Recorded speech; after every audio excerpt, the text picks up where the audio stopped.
orang yang berbohong, dia akan berusaha untuk menutupi kebohongannya dengan kebohongan yang lain, entah dengan ucapan, entah dengan perbuatan. Lalu kebohongan kedua akan mengantarkan dia untuk mencari kebohongan yang ketiga.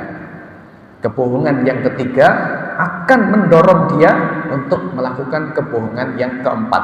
Jadi begitu terus, secara berturut-turut, secara bertasalsul atau berantai-rantai. Dari satu kebohongan ditutupi dengan kebohongan berikutnya, dari kebohongan berikutnya ditutupi dengan kebohongan berikutnya lagi. Itu artinya al-a'mal tatawalladu min jinsiha. Amal ini akan melahirkan amal yang sejenis, atau amal ini lahir dari amal yang sejenis. Assalamualaikum warahmatullahi wabarakatuh.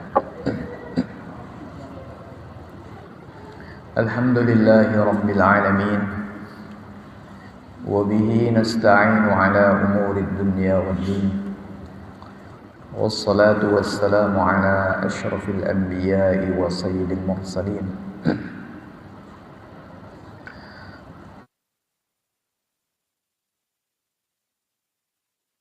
Alihi wa ashabihi wa man tabi'ahum bi ihsanin ila yaumiddin. Amma ba'du. Kaum muslimin jamaah, bapak-bapak, ibu-ibu, hadirin yang saya hormati rahimakumullah.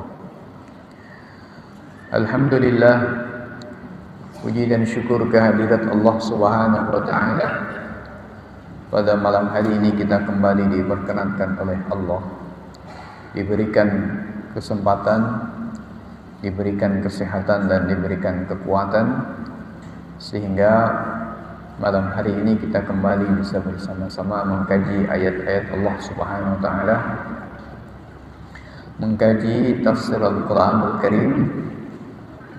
Malam hari ini kita masuk pada ayat yang ke-88 dari Quran surat An-Nisa. A'udzu billahi minasy syaithanir rajim. Bismillahirrahmanirrahim. فما لكم في المنافقين فئتين والله أركسهم بما كسبوا أتريدون أن تهدوا من أضل الله ومن يضلل الله فلن تجد له سبيلا ودوا لو تكفرون كما كفروا فتكونون سواء فلا تتخذوا منهم أولياء حتى يهاجروا في سبيل الله فإن تولوا فخذوهم واقتلوهم حيث وجدتموهم ولا تتخذوا منهم وليا ولا نصيرا إلا الذين يصلون إلى قوم بينكم وبينهم ميثاق أو جاءوكم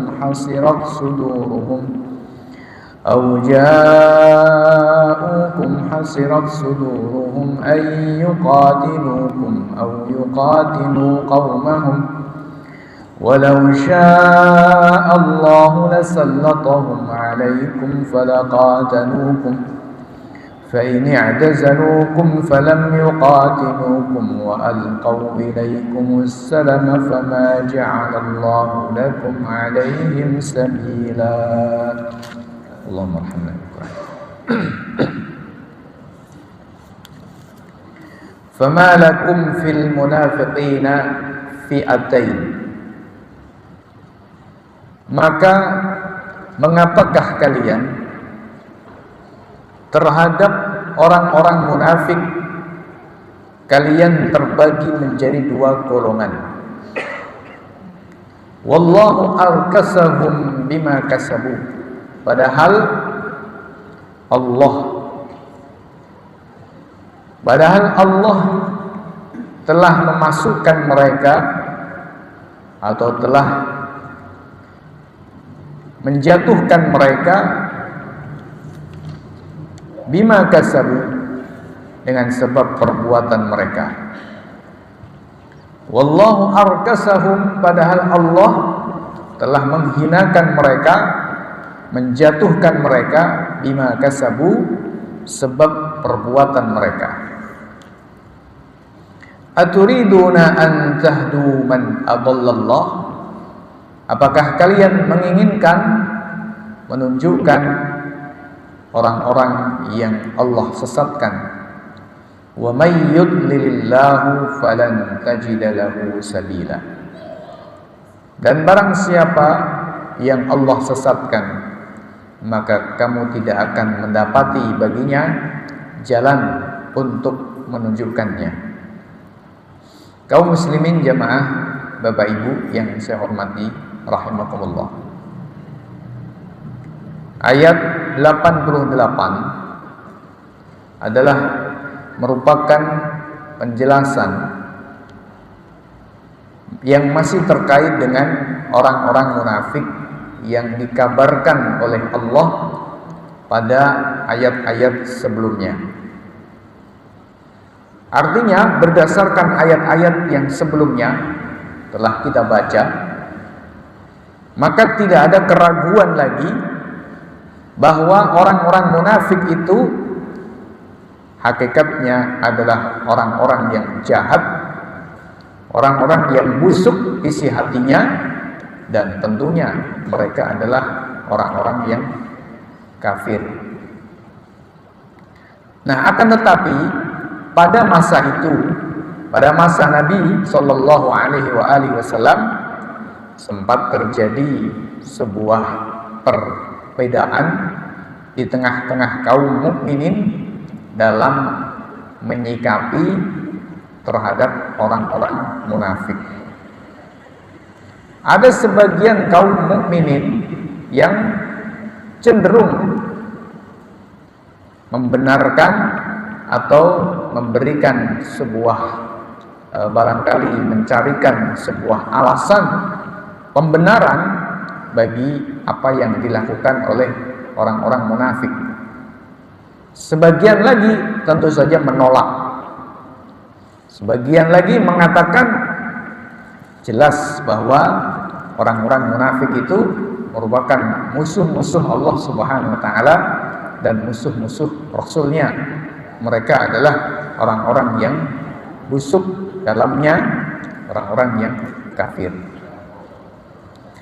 Nah, dari sinilah kaum muslimin jamaah Bapak Ibu yang saya hormati rahimakumullah, ayat Allah Subhanahu wa taala pada Quran surat An-Nisa 88 menegur kaum mukminin dalam sikap mereka, di mana Allah Subhanahu wa taala berfirman, "Fama lakum fil munafiqina fi'ataini." Mengapakah kalian memiliki atau menjadi dua golongan, terbagi menjadi dua golongan dalam menyikapi orang-orang munafik, padahal Allah telah menghinakan mereka, menjatuhkan mereka dalam kehinaan disebabkan perbuatan mereka. Jadi di sini Allah Subhanahu wa taala mengingkari sikap kaum mukminin yang berbeda dalam sikap mereka kepada orang-orang munafik. Mereka tidak satu kata terhadap orang-orang munafik. Ini diingkari oleh Allah Subhanahu wa taala. Diingkari artinya dinyatakan sebagai perkara yang tidak benar, dicela oleh Allah Subhanahu wa taala. Seharusnya kalian itu satu kata terhadap orang-orang munafik, bahwa mereka adalah musuh-musuh Allah, mereka adalah musuh-musuh Rasulnya. Bukan kemudian kalian berbeda pendapat, satu mengatakan membenarkan apa yang mereka kerjakan, satu kelompok menyalahkan atau menganggap mereka adalah orang-orang yang menjadi musuh-musuh bagi Allah Subhanahu wa taala dan Rasulnya. Nah, kaum muslimin jamaah, Bapak Ibu yang saya hormati rahimakumullah. Begitu kurang lebih maksud dari ayat famalakum fil munafiqina fi'ataini wallahu arkasahum bima kasabu. Nah, terkait dengan ayat ini, para ahli tafsir menyebutkan beberapa riwayat terkait dengan sebab turunnya ayat 88 ini. Ada satu riwayat yang dikemukakan bahwa ayat ini turun berkaitan dengan orang-orang munafik, yaitu Abdullah bin Ubay dan kawan-kawannya, di mana mereka pergi, di mana mereka pulang kembali dari medan Uhud dan tidak mengikuti Rasulullah Sallallahu Alaihi Wasallam sampai ke medan Uhud. Sebagaimana yang telah kita ketahui bahwa ketika Nabi Sallallahu Alaihi Wasallam berangkat ke medan Uhud, peperangan yang kedua setelah perang Badar, jumlah kaum muslimin cukup besar pada mulanya. Akan tetapi ternyata di tengah perjalanan orang-orang munafik yang dipimpin oleh Abdullah bin Ubay ternyata pulang kembali ke Madinah, dan jumlah mereka cukup besar, jumlah mereka ratusan. Jadi mereka, orang-orang munafik ini, tidak melanjutkan perjalanan bersama dengan Nabi Sallallahu Alaihi Wasallam ke medan Uhud. Mereka kembali ke Madinah.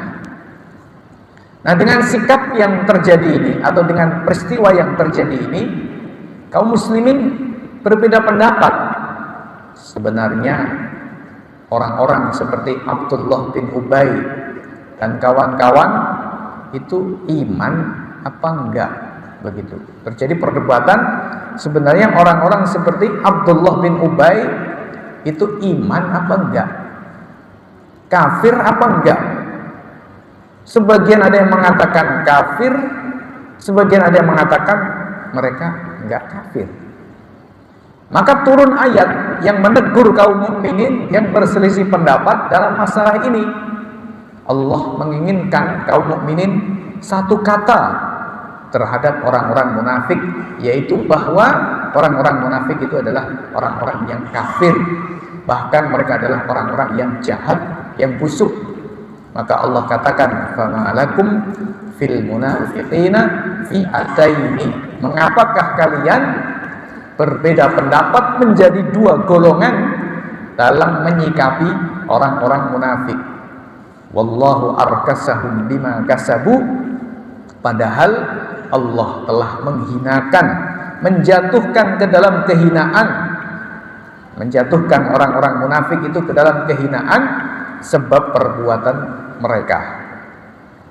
Ini salah satu dari riwayat yang ada terkait dengan sebab turunnya ayat 88.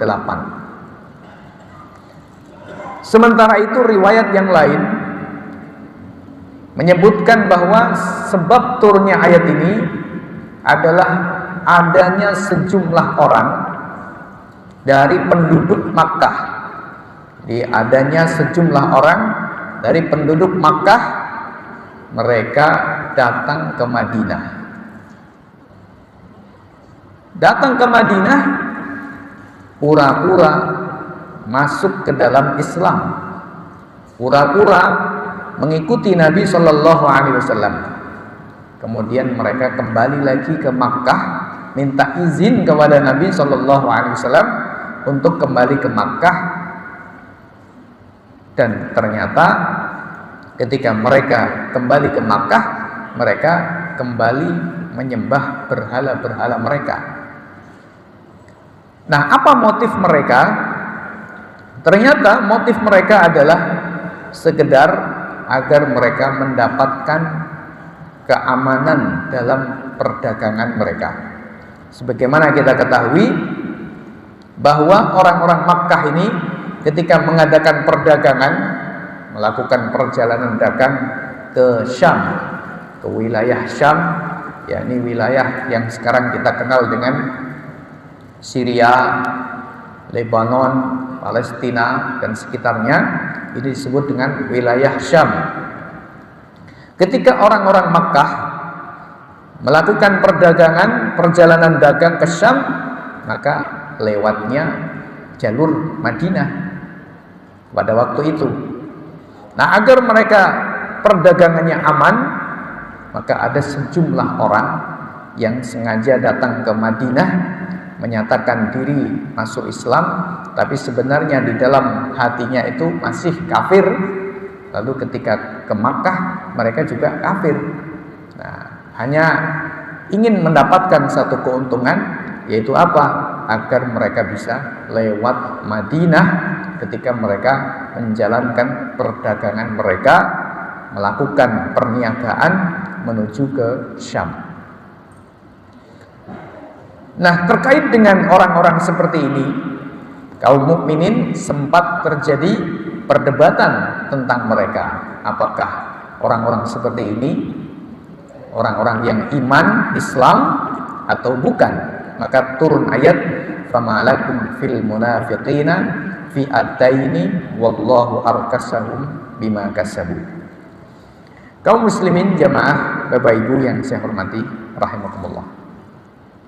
Apapun sebab nuzul dari ayat ini, apapun sebab turunnya ayat ini, maka Al-Quran memberikan penegasan kepada kita agar kita tidak ragu-ragu, agar kita tidak berbeda pendapat dalam menyatakan statusnya orang-orang munafik, bahwa mereka itu hakikatnya adalah orang-orang yang kafir. Jadi Allah Subhanahu wa taala di dalam ayat ini menegur kita, mencela kita kaum mukminin ketika kita bersikap tidak tegas, bersikap tidak satu kata terhadap orang-orang munafik. Kita masih menganggap mereka sebagai bagian dari umat Islam misalnya. Maka ini dilarang oleh Allah Subhanahu wa taala. Kita harus memiliki sikap yang tegas, memiliki sikap yang sama terhadap orang-orang munafik, yaitu bahwa mereka adalah musuh-musuh Allah dan musuh-musuh Rasulnya. Orang-orang munafik ini adalah orang-orang yang kafir. Ini merupakan perkara yang ditegaskan oleh Allah Subhanahu wa taala. Kaum muslimin jamaah Bapak Ibu yang saya hormati rahimakumullah. Nah, di dalam ayat ini ada ayat Allah atau ada penegasan dari Allah Subhanahu wa taala yang menarik, yaitu pada firman-Nya, wallahu arkasahum bima kasabu. Allah telah menjatuhkan orang-orang munafik itu ke dalam keburukan, ke dalam kehinaan sebab perbuatan mereka. Jadi Allah melarang orang-orang mukmin bersikap berbeda pendapat terhadap orang-orang munafik, sebab Allah sendiri telah menjatuhkan orang-orang munafik ke dalam kehinaan sebab perbuatan mereka. Jadi berarti maknanya kita tidak boleh mengunggulkan mereka, menganggap baik mereka, menganggap hebat mereka, sebab Allah sendiri sudah menjatuhkan mereka ke dalam keburukan sebab perbuatan mereka. Nah, di dalam ayat ini ada yang menarik. Para ulama mengatakan al-a'mal tatawalladu min jinsiha. Sebuah amal ini akan lahir dari amal yang sejenis. Orang munafik itu di dalam hatinya memendam kekufuran. Buruknya isi hati mereka, tidak adanya ketulusan iman mereka kepada Allah dan Rasul-Nya. Maka keburukan-keburukan yang ada di dalam hati mereka ini kemudian melahirkan keburukan-keburukan yang lain. Jadi keburukan-keburukan di dalam hati mereka, buruknya keyakinan mereka terhadap Allah dan Rasul-Nya, tidak adanya ketulusan iman di dalam hati mereka, buruknya persangkaan mereka terhadap Rasulullah Muhammad SAW, sebagaimana yang disebut-sebut di dalam ayat sebelumnya. Ini mengantarkan mereka ke dalam amal-amal yang buruk, amal-amal yang busuk. Maka ketika Allah katakan wallahu arkasahum bima kasabu, Allah telah hinakan mereka sebab perbuatan mereka. Ulama mengambil sebuah hikmah atau mengambil sebuah pelajaran bahwa al-a'mal tatawalladu min jinsiha. Amal itu akan melahirkan amal yang sejenis. Tidak ada amal baik lahir dari amal buruk. Tidak ada amal buruk melahirkan amal yang baik. Sebaliknya, amal yang buruk akan melahirkan buruk pula, amal yang baik akan melahirkan yang baik pula. Nah, kaum muslimin jamaah, Bapak Ibu yang saya hormati rahimakumullah. Kalau kita perhatikan dalam kehidupan kita, dalam kehidupan sehari-hari manusia, maka ketika orang melakukan amal buruk, dia akan jatuh ke dalam amal buruk yang lain. Begitu seterusnya secara tasalsul, secara berantai. Dari satu amal buruk, dia jatuh ke dalam amal buruk yang lain. Dari satu amal buruk yang lain, dia jatuh ke dalam amal buruk yang lain lagi. Begitu seterusnya. Sebaliknya ketika orang itu melakukan kebaikan, maka akan mengantarkan dia ke dalam kebaikan yang lain. Lalu kebaikan yang lain ini akan mengantarkan kepada kebaikan yang lain. Kaum muslimin jamaah, Bapak Ibu yang saya hormati rahimakumullah. Ini sejalan dengan hadis Nabi Shallallahu Alaihi Wasallam. Nabi mengatakan misalnya dalam sebuah hadisnya, Nabi Shallallahu Alaihi Wasallam menjelaskan bahwa innal kadhiba, sesungguhnya kedustaan, sesungguhnya kedustaan akan mengantarkan pelakunya kepada kejahatan, dan kejahatan akan mengantarkan pelakunya ke neraka. Sebaliknya, Nabi Shallallahu Alaihi Wasallam mengatakan innas sidqa, sesungguhnya kejujuran, yahdi ilal bir, mengantarkan kepada kebaikan, wa innal birra yahdi ilal jannah, dan sesungguhnya kebaikan ini mengantarkan kepada surga. Kata Nabi Shallallahu Alaihi Wasallam, wala yazalu almar'u, dan tidak henti-hentinya seorang itu yakdzibu, berdusta, hatta yuktaba indallahi kadzaban, sampai akhirnya dia dicatat oleh Allah di sisi Allah sebagai pendusta. Nah, terkait dengan hadis ini, kita bisa mengetahui atau bisa melihat fakta di tengah-tengah kehidupan kita. Orang yang berbohong, dia akan berusaha untuk menutupi kebohongannya dengan kebohongan yang lain, entah dengan ucapan, entah dengan perbuatan.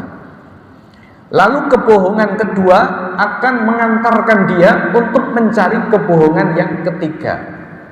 Kebohongan yang ketiga akan mendorong dia untuk melakukan kebohongan yang keempat. Jadi begitu terus, secara berturut-turut, secara bertasalsul atau berantai-rantai. Dari satu kebohongan ditutupi dengan kebohongan berikutnya, dari kebohongan berikutnya ditutupi dengan kebohongan berikutnya lagi. Itu artinya al-a'mal tatawalladu min jinsiha. Amal ini akan melahirkan amal yang sejenis, atau amal ini lahir dari amal yang sejenis. Sekarang saya contohkan zina yang sekarang lagi rame terkait dengan persoalan peraturan pemerintah terkait pembagian, mohon maaf, alat kontrasepsi kepada termasuk remaja dan anak sekolah. Ini menjadi kontroversial, menjadi pro kontra di tengah-tengah masyarakat. Ada yang menolak, ada pula yang tentu saja mengecam. Undang-undang seperti ini karena apa? Tentu saja karena fakta banyaknya free sex atau seks bebas yang terjadi di tengah-tengah masyarakat. Entah itu pelajarnya, naudzubillah min dzalik, banyak sekali data-data itu dan gampang mencari datanya. Entah itu orang-orang dewasanya, entah yang sudah menikah belum menikah, entah laki-laki dengan laki-laki, entah perempuan dengan perempuan, atau laki-laki dengan perempuan, LGBT, ini semua kerusakan terjadi. Nah, pertanyaannya Bapak Ibu yang saya hormati rahmatullah, dari mana amal yang buruk ini? LGBT lahir, free sex lahir, remajanya ya rusak sedemikian rupa, kehidupan sosial masyarakat juga rusak sedemikian rupa. Dari mana? Maka kalau kita runut dari yang paling akar adalah karena kesalahan ideologi atau kesalahan pemikiran. Karena masyarakat ini bisa dikatakan sebagai masyarakat yang berideologi sekuler, yakni meskipun mereka beratribut Islam, mungkin pakaiannya Islam, kopiahnya Islam, sarungnya Islam, begitu, tapi cara berpikirnya bukan cara berpikir Islam. Cara berpikirnya adalah cara berpikir sekuler, yakni memisahkan agama dari kehidupan. Negaranya juga demikian. Cara berpikir para penegak hukum, cara berpikir orang-orang yang berada di dalam kekuasaan dan mereka yang merumuskan undang-undang, begitu pula falsafah lahirnya undang-undang dan peraturan, itu semua jauh dari Islam dan sebaliknya berakar pada ideologi yang kita sebut dengan sekularisme, memisahkan agama dari kehidupan. Artinya apa? Aturan dibuat jangan sampai ada muatan-muatan agama di dalamnya. Tidak boleh merujuk kepada agama, dalam hal ini Islam. Maka ini kemudian memunculkan apa? Memunculkan ide-ide kebebasan. Memunculkan ide-ide kebebasan sebagaimana orang-orang barat memiliki ide kebebasan ini. Nah, dari pemahaman seperti ini, paham-paham seperti inilah kemudian semakin kuat, semakin merebak apa yang kita sebut dengan seks bebas, LGBT dan lain sebagainya. Semua akan berlindung di balik apa? Kebebasan. Semua akan berlindung di balik apa? Hak asasi manusia. Semua akan legal pada saatnya dengan apa? Kuncinya kebebasan, kuncinya hak asasi manusia. Ini perkara yang sangat buruk sekali. Maka lahirnya hal-hal yang buruk di tengah masyarakat itu tidak bisa juga dilepaskan sama sekali, tidak bisa, dari buruknya pemikiran dan pemahaman serta tolak ukur kehidupan yang dipakai oleh masyarakat. Maka kemudian lahir perilaku yang, mohon maaf, gak punya malu di tengah-tengah masyarakat. Perilaku yang amoral di tengah-tengah masyarakat. Dan itu ditampakkan oleh orang biasa, oleh pejabatnya, maupun kalangan-kalangan yang lain. Kaum muslimin jamaah, Bapak Ibu yang saya hormati rahmatullah. Nah, ketika kemudian free sex ini sudah merajalela, sudah merebah kemana-mana, maka terjadilah berbagai macam masalah. Mungkin kehamilan di luar nikah yang tidak diinginkan, aborsi, kemudian berbagai macam penyakit seperti penyakit HIV/AIDS dan berbagai penyakit turunan berkaitan dengan perilaku seks ini. Nah, maka pemerintah kemudian dalam rangka menanggulangi, katanya menanggulangi kehamilan dini, pemerintah kemudian mempermudah akses masyarakat untuk mendapatkan alat kontrasepsi atau mohon maaf kondom. ini juga sebuah peraturan perundang-undangan atau peraturan pemerintah yang lahir dari pemikiran yang, mohon maaf bahasa saya kasar, busuk. Jadi ini adalah sebuah peraturan pemerintah yang juga lahir dari cara berpikir yang rusak. Ada banyak pergaulan bebas, kemudian menimbulkan banyaknya kehamilan di luar nikah. Solusinya kasih kondom. Ini adalah pemikiran yang rusak, berakar dari pemahaman yang rusak. Jadi seperti dikatakan oleh ulama, al-a'mal tatawalladu min jinsiha. Amal ini akan lahir dari amal yang sejenis, atau amal yang buruk melahirkan amal yang buruk, pemikiran yang buruk menimbulkan atau melahirkan kesimpulan dan perilaku serta aturan yang buruk. Jadi seperti itu. Kaum muslimin jamaah, Bapak Ibu yang saya hormati rahmatullah. Untuk mencontohkan kaidah al-amal tatawalladu min jinsiha, amal itu akan lahir dari amal yang sejenis, saya kira sangat mudah sekali dalam kehidupan kita. Amal-amal buruk ini akan mengantarkan keburukan. Kita coba saja. Kalau seseorang itu punya anak perempuan, lalu anak perempuan ini dibiarkan bergaul bebas dengan laki-laki, dengan teman cowoknya, maka ini seorang ayah sudah melakukan satu pelanggaran yang buruk, dianggap oleh Nabi Shallallahu Alaihi Wasallam tayyus. Itu bahasa Indonesianya mucikari, atau bahasanya orang Jawa Timur germo. Germo itu artinya orang yang menjual wanita. Seorang ayah, seorang suami yang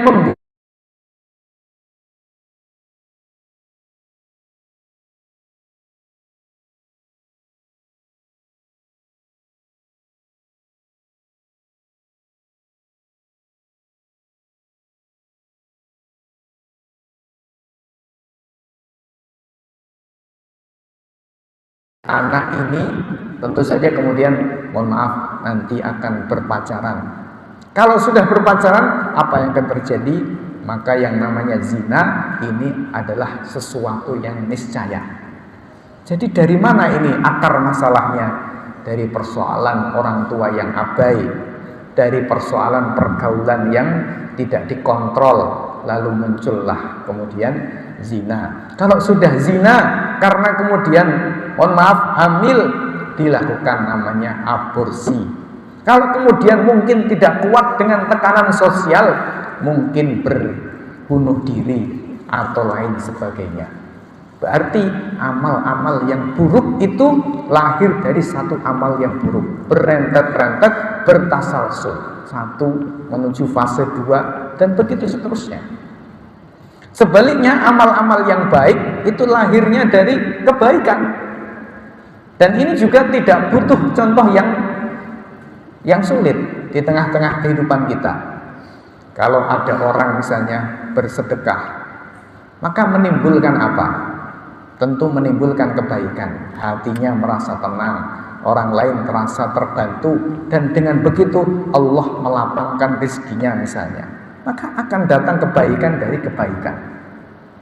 Kalau orang itu misalnya rajin datang ke masjid misalnya, maka dari dia datang ke masjid dia mendapatkan banyak pahala, mulai sholat berjamaah hingga melakukan iktikaf, dan dia juga mungkin akan tertarik untuk mengikuti pengajian.